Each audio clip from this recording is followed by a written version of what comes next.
Rear collision warning.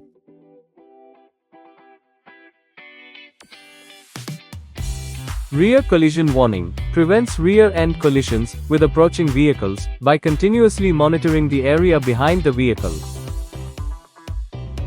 It displays timely collision possible alert in the driver information display, with haptic steering feedback alert chime, and hazard lamp blinks in case of a potential collision.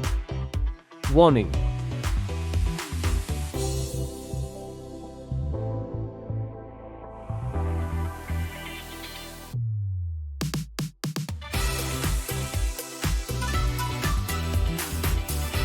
Rear collision warning enabled.